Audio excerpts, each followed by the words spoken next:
मैं एक अरबी शेख का लेक्चर सुन रहा था और उसमें उन्होंने कहा कि जो पहले सफ़ के नमाजी थे वो आखिरी सफ़ वालों में से बन गए या जमात ही उन्होंने छोड़ दी because of one thing which is social media. जो भाई और बहन एक महीने में कुरान ख़त्म करते थे और या एक हफ़्ते में कुरान ख़त्म करते थे उससे भी चले गए because of this social media.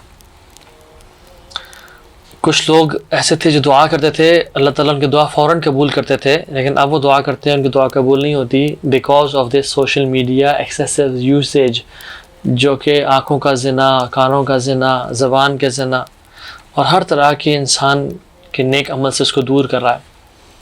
कुछ लोग ऐसे थे जो रात को फ्री होने के बाद टाइम पे सोते थे इशा की नमाज के बाद, और वो तहज्जुद टाइम पे नेचुरली उठ जाते थे क्योंकि उनकी नींद पूरी होती थी और उनके अंदर एक आखिरत का ज़ौक़ और शौक़ भी था, और वो तहज्जुद से दूर चले गए, रात को लेट सोना शुरू हो गए because of this very social media usages जो हमारे पास फ़ोन है।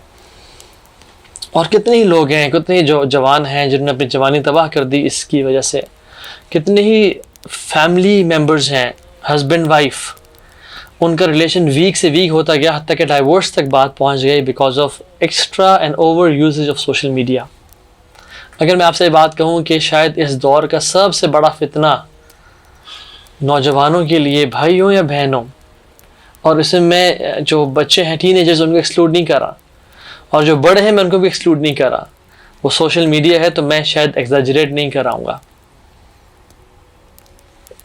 फैमिली मेम्बर्स बैठे हुए हैं और सब फ़ोन को यूज़ कर रहे हैं और सब कोई इंपॉर्टेंट मीटिंग्स नहीं कर रहे बल्कि बहुत ज़रूरी सोशल मीडिया यूज़ कर रहे हैं।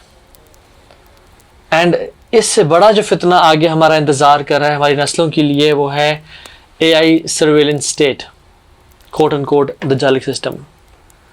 एजेंटिक AI के थ्रू हमारा सारा डाटा, हमारी लाइक्स डिसलाइक्स, मेरे आज सर में दर्द है और खाने का दिल क्या चाह रहा है और मैं आजकल क्या रिसर्च कर रहा हूँ और व्हाट्स हैपनिंग एग्जैक्टली, सब कुछ। और जो अगली गेम है वो डाटा साइंस की है, जिसके पास जितना ज़्यादा डाटा होगा उतना ज़्यादा उसका कंट्रोल होगा लोगों पे, कांस्टेंट सर्विलेंस होगी लोगों पे, और प्राइवेसी इंसान की रह नहीं जाएगी। Your chat GPT, your Claude knows you more than your wife, even yourself. कभी आप इसको प्रॉम्प्ट दीजिएगा और कहिएगा tell me about myself and it will tell you about yourself things which you never imagined. Little और no privacy रह गई हमारे पास, और इसी वजह से क्या होगा, the surveillance state will predict our behavior and will influence our behavior and will alter our thinking. हमारी मूवमेंट्स को नोट करना, रिस्ट्रिक्ट करना, हमारी बातों को रिस्ट्रिक्ट करना कि जो बंदा हक की आवाज़ उठाएगा उसको हम शैडो बैन कर देंगे और बिल्कुल ख़त्म कर देंगे, और जो सर्विसेज होंगी उसकी एक्सेस भी रोक दी जाएगी उन लोगों के लिए जो हक की बात करेंगे। सो बेसिकली हमारे से जो कंप्लाई करेगा उसको रिवॉर्ड किया जाएगा और जो हमारे साथ कंप्लाई नहीं करेगा उसको पनिश किया जाएगा। सोशल मीडिया स्कोरिंग इंट्रोड्यूस कर दी जाएगी जो कि आपको और मुझे लॉ अबाइडिंग सिटीजन्स बनाएगी कि हम हुकूमत की बात या हम फलां इदारे की बात मानते हैं नहीं मानते। लेकिन ये तो बात की बात है, ये तो हमारी जनरेशन के लिए फितना है। जो हम लोग हैं अभी currently as we speak right now, हमारा screen time on average daily basis पे पर डे कितना है? 7 hours. In some countries it increases 9 hours. In some 11 hours, सुब्हानअल्लाह। लेकिन मैं सब कॉन्टिनेंट की बात कर रहा हूँ। स्टैट्स से कहते हैं कि 7 hours हमारा एवरेज स्क्रीन टाइम है। I believe it's more than that. Stats Pakistan के लिए इनफ नहीं है क्योंकि यहाँ पे डाटा नहीं है, रिसर्च नहीं है। It's more than that. मैंने अपने दोस्त का एक काउंसलिंग केस था, उनका स्क्रीन टाइम पूछा उनसे, it was 14 hours average, not one day. And what are we doing on social media? मैं अपनी और आपकी बात कर रहा हूँ। ये 7 hours हम किस तरह से गुजारे हैं? Sisters are watching girls of their age, dancing videos, makeup tutorials, dramas, love, relationships, music, funny videos, जिसमें दीन का मजाक, माँ बाप का मजाक उड़ाया जा रहा है, and sometimes we are laughing. और जो लड़के हैं, they are watching cars and drugs and porn and romance and love. यानी 7 to 9 hours का जो एक इन्फ्लुएंस है हमारे ऊपर, वो हमारे दिल में क्या डाल रहा है? सीड्स, याद रखें, सीड्स ऑफ डिसबिलीफ। कुफर के दाने हमारे अंदर दिल में जा रहे हैं। Let me tell you example. ये बड़े बड़े जो रॉक्स होते हैं, बोल्डर्स बड़े बड़े, why they crack and fall? One of the reasons is कि नेचुरली आफ्टर ईयर्स इनमें क्रैक्स आ जाते हैं, और उन क्रैक्स से क्या होता है कि पानी सीप इन करता है, मिट्टी जाती है, and some seeds which are flowing in the air, pollens XYZ, इनके अंदर फॉल करते हैं। और वो अगर एक जगह फॉल करें जहाँ पानी और मिट्टी मौजूद है, they grow as a plant. आपने अक्सर नदन देखा होगा, नदन एरियाज में पत्थरों के बीच में वो प्लांट ग्रो कर रहे होते हैं। और वो जो छोटा सा पौधा है जो एक वीक और मीक से उसको ऐसे बंदा तोड़ लेता, टूट जाता है, वो कुछ सालों बाद एक दरख्त बनता जाता है, और वो दरख्त उस रॉक को पुश करता है, स्लाइटली पुशिंग इट, और फिर वो रॉक एक दिन टूट के गिर जाता है। वो एक छोटा सा सीड कुछ सालों बाद एक बड़ा दरख्त बन जाता है। लाइकवाइज आवर हार्ट, एक टाइम ऐसा आएगा और आ चुका है कुछ लोगों के लिए, वलियाज़ुबिल्लाह, अल्लाह में बचाए, युस्बिह रजुल मुमिनन व यमसी काफिरा, सुबह इंसान मोमिन होगा, रात में काफिर होगा, क्योंकि वो दरख्त ग्रो कर चुका होगा। और वो रात में मोमिन होगा, युमसी मुमिनन व युस्बिह काफिरा, रात को मोमिन होगा और सुबह काफिर होगा। ला इलाहा इल्लल्लाह, अल्लाह बचाए। क्यों? इसको बोलते हैं द स्नोबॉल इफेक्ट और द वाटरफॉल इफेक्ट, कि एक आप स्लोप पे बर्फ़ है, उसमें एक पत्थर फेंकें तो वो रोल होते होते होते होते अपने साथ कुछ स्नो इकट्ठी करता जाता है, वो एक बड़ा बोल्डर बन जाता है स्नो का, and then it falls from the cliff, right. तो ये छोटी सी चीज़ ग्रो करते करते करते करते, एक रिसेंटली मुझे शेख बता रहे थे कि एक लड़का था, उसने किसी लड़के के शुबहात, डाउट्स को रिजॉल्व करने के लिए वो XYZ वेबसाइट्स पे गया, और वो खुद एथियस्ट या एग्नोस्टिक हो गया, क्योंकि उसे दूसरों की इस्लाह करनी थी और ख़ुद उसका बेस स्ट्रॉन्ग नहीं था नॉलेज इस्लाम का। उसको वज़ू के अहकामात बस पता नहीं थे, उसको तहारत के, अपने आप को पाक किस तरह करना है उसके अहकामात, यानी किताबुल तहारा नहीं पढ़ी हुई, और वो कहाँ तक डाउट्स, जो बड़े बड़े मसाइल हैं उन्हें क्लियर करने जा रहे हैं। तो he became an atheist himself. और जो सोशल मीडिया पे जो हम टाइम गुजार रहे हैं, व्हाट एग्जैक्टली इज इट? ज़रा अपना मुहासबा तो करें, कौन सी वीडियोज़ हैं जो मैं और आप देख रहे हैं? Is it jokes and fun and mockery of parents, या इस्लाम की कोई बातें हैं उस पर मजाक उड़ाया जा रहा है, या प्रैंक्स हैं?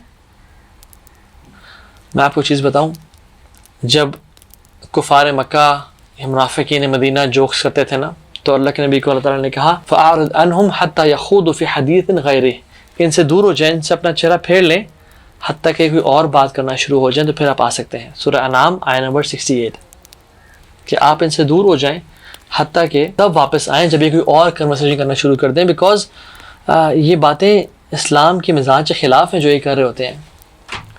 तो अल्लाह के नबी ने पूछा कि जब साइड पे होए तो इन्होंने कहा, वी जस्ट जोकिंग अराउंड, इन्नमा कुन्ना नख़ूदु व नलअब, वी जस्ट जोकिंग अराउंड व नलअब एंड प्लेइंग, हम तो खेल कूद रहे हैं, it's just joke man, come on, it's fun, it's pranks, it's nothing serious. Allah ताला कहते हैं, कुल बिल्लाह व आयातिही व रसूलिही कुंतुम तस्तहज़िऊन, क्या अल्लाह के साथ मजाक उड़ा रहे हो, उसकी आयात के साथ, उसके रसूल के साथ मजाक उड़ा रहे हो, तुम उसका जोक कर रहे हो? ये some things are not to be touched, they are sacred. और फिर अल्लाह ने कहा, ला तातज़िरू, एक्सक्यूज़ मत दो, क़द कफ़रतुम बाद ईमानिकुम, तुमने कुफर कर लिया ईमान के बाद। अल्लाह Akbar, this is Kufar Akbar some scholar से। सो इस्लामिक रूलिंग ये है कि जहाँ पे शराब पी जा रही हो उस महफिल में बैठना जायज़ नहीं, जहाँ ग़ीबत की जा रही हो उस महफिल में बैठना जायज़। लाइकवाइज जहाँ पे जिस सोशल मीडिया पे, जिस प्लेटफॉर्म पे गुनाह किए जा रहे हों, गुनाह दिखाए जा रहे हों, तो उस प्लेटफॉर्म पे वो चीज़ें देखना और उस पर हंसना, मुस्कुराना, वहाँ टाइम स्पेंड करना, it's equal to you being in that very sin. Imagine, सुब्हानअल्लाह, क्या होगा।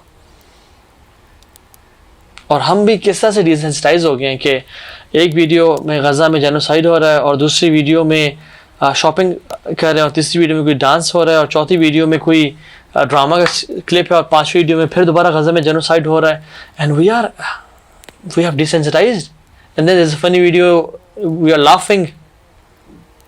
हमारा ब्रेन भी कहेगा मुझ पे क्या तुम फीड कर रहे हो, positive negative emotions, and this is very negative neuroplasticity जो हम अपने ब्रेन साथ कर रहे हैं। टू बी ऑनेस्ट, मैं हैरान उन बच्चों पे नहीं होता जिनके पास ये सेलफोन्स हैं और वो वीक हैं, फ्रेजाइल हैं, they are not mature enough and they are into gaming and watching stuff. मैं हैरान उनके पेरेंट्स पे होता हूँ, किस तरह से उनको अपनी हलाल कमाई से वो ये ला के हाथों में पकड़ा देते हैं। They are they have just entered the teenage, उनको किसी से डील नहीं करना आता, किसी से बात नहीं करनी आती, दे आर अभी यंग किड्स। उनको इन फितरों का नहीं पता कि एक ही एप्लीकेशन के पीछे कितने 50 अटेंशन एक्सपर्ट्स बैठे होते हैं और ये कितनी एडिक्टिव हैं, even more addictive than cocaine and gambling. और बच्चों को डिवाइसेस दी हुई हैं without any prior training. Kids are not equipped to how to deal with such weapons of mass destruction. Yes, you heard me right. These are weapons of mass destruction जो तबाह कर हमारे generations को। Constant comparisons, constant क्या कुछ चल रहा है। यहाँ पे मैं एक tangent लूँगा और ये इस दौर में और आज के टाइम में लाजमी मेंशन करना चाहूँगा कि you cannot trust the world with your kids. You cannot trust people with your kids. We trust our kids, but we cannot trust the world जो बाहर दरिंदगी है।